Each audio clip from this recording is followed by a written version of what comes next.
आते हैं अपने मुख्य बिंदु पर फलनों के संयोजन पर। अगर हमारे पास कोई दो फलन, प्रथम फलन है f जो समुच्चय a से समुच्चय b में है और दूसरा कोई फलन है g जो समुच्चय b से समुच्चय c में है। वेन डायग्राम में कुछ इस प्रकार से, ये समुच्चय a है जिसका एक अवयव x है, ये समुच्चय b है जिसका एक अवयव y है। समुच्चय a और समुच्चय b दोनों किसी फलन f द्वारा संयोजित हैं, जबकि समुच्चय b और समुच्चय c किसी फलन g द्वारा संबंधित हैं। तो हमें दिखाना है तब f से g में संयुक्त फलन। तो संयुक्त फलन के बारे में पढ़ रहे हैं तो जानना ज़रूरी है कि संयुक्त फलनों को लिखा कैसे जाता है।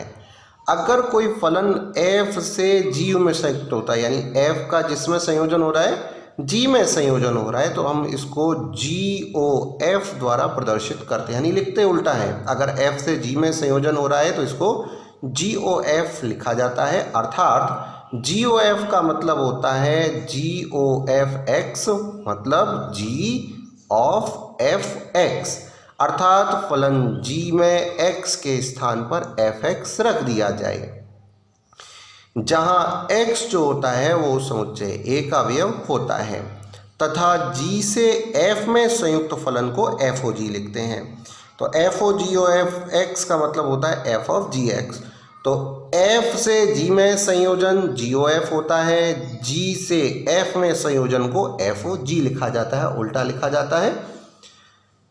यहाँ ये बात ध्यान करने योग्य है कि GOF कभी भी बराबर नहीं होता FOG के, और अगर किसी विकट स्थिति में FOG और GOF आपस में बराबर है तो इसका मतलब ये होता है कि f और g जो है वो एक दूसरे के प्रतिलोम यानी कि इनवर्स फलन होते हैं।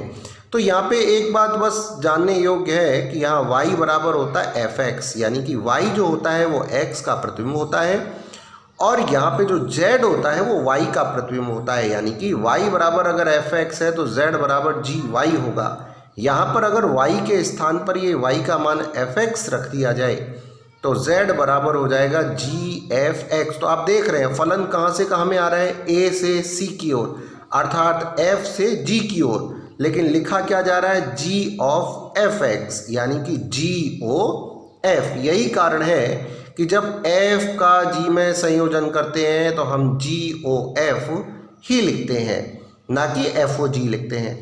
अब इस पर अगर मैं एक उदाहरण पर विचार करूं, देखें कि कोई हमें एक उदाहरण अगर देखना है FOG और